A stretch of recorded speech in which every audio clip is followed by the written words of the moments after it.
आज हम पढ़ रहे हैं क्षमता निर्माण। बेटा आपको जानकर आश्चर्य होगा कि हम सब में कोई ना कोई कैपेसिटी है।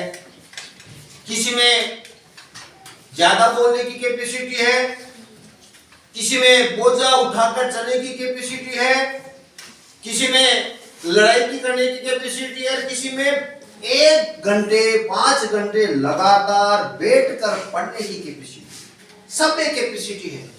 संसार में कोई भी ऐसा मनुष्य नहीं जिसमें कैपेसिटी नहीं है। लेकिन हमें चाहिए कि हमारी कैपेसिटी का, हमारी क्षमता का सही तरीके से सही प्रयोग करें। जैसे कल्पना कीजिए मेरा मूड अच्छा है, मेरा मूड अच्छा है तो आप सबका मूड भी अच्छा होगा कि नहीं होगा?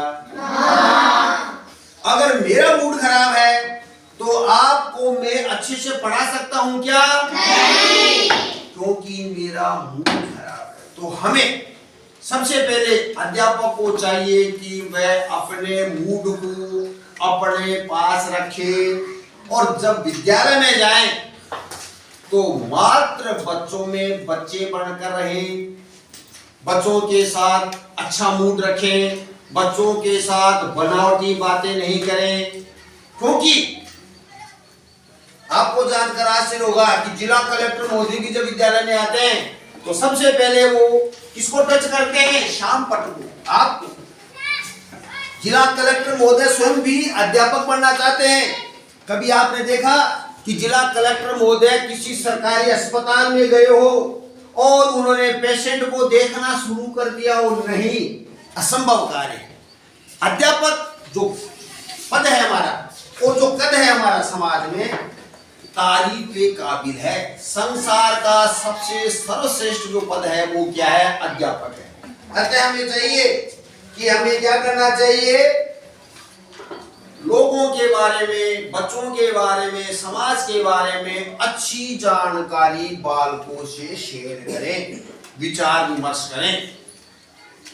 जैसे हम विद्यालय में समय पे आए, समय पे जाएं और कक्षा में पढ़े और पढ़ाएं। भाई अपने को करना है क्या है? हमको क्या करना है? पढ़ना है और आपको पढ़ाना है। आपको क्या करना है? पढ़ना है और परीक्षा देनी है और पास होना है। और व्यवहारगत जीवन में बहुत बड़े परिवर्तन उम्र के हिसाब से। 5 वर्ष का बालक होता है, उसकी सोच में 10 वर्ष के बालक की सोच में, 15 वर्ष के बालक की सोच में कई प्रकार की क्या होती है? उसमें नई नई विधियां, उपविधियां जुड़ जाती। कल्पना कीजिए आपके घर में कोई मेहमान आया तो आप 5 वर्ष के बालक हो तो आप जाके ही किसी से भी हाँ कौन है क्या है, लेकिन आप 10 वर्ष के बच्चे हैं तो आप गेट को पूछ के खोलेंगे, कौन सा बोल रहे हैं? फिर आप कहेंगे मैं उस गांव से आया हूं। किन से मिलना चाहते हो? आप गेट के अंदर से बोल रहे हो। भाई मम्मी पापा तो है ही नहीं यहाँ पर, तो बेटा उनके नंबर दे दो। नंबर अंदर से बोल रहा है। या कोई आस पड़ोस में कोई आदमी दिखाई दे रहा है बोले पड़ोस का, तो वो गेट खोलकर बात कर सकता है। ये एक समझ बूझ कब विकसित हुई बच्चे में? 10 वर्ष की आयु में। इसका मतलब हम समझ रहे हैं कि क्षमता निर्माण है ये प्रत्येक व्यक्ति में होती है, मनुष्य में होती है। और क्षमता निर्माण के लिए हमें चाहिए कि हमें नेचुरल नेचर पर बात करें, बच्चों से बच्चों की बात करें, स्तर की बात करें और बच्चों में बिल्कुल बच्चे बन जाएं जिससे बच्चों को पता ही नहीं चले कि सर और मैडम 2 घंटे से पढ़ा रहे हैं, 4 घंटे से पढ़ा रहे हैं। ये भी एक कला है, पढ़ाने की भी। पढ़ना भी कला है और पढ़ाना और भी बड़ी कला है। और हमें अध्यापकों को क्षमता निर्माण के लिए बच्चों में कैपेसिटी पावर विकसित करनी होगी।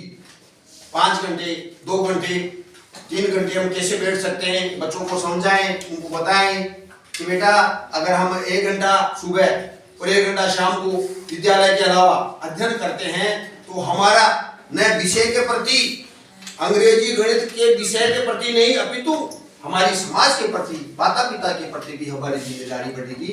बहुत बहुत धन्यवाद बच्चों।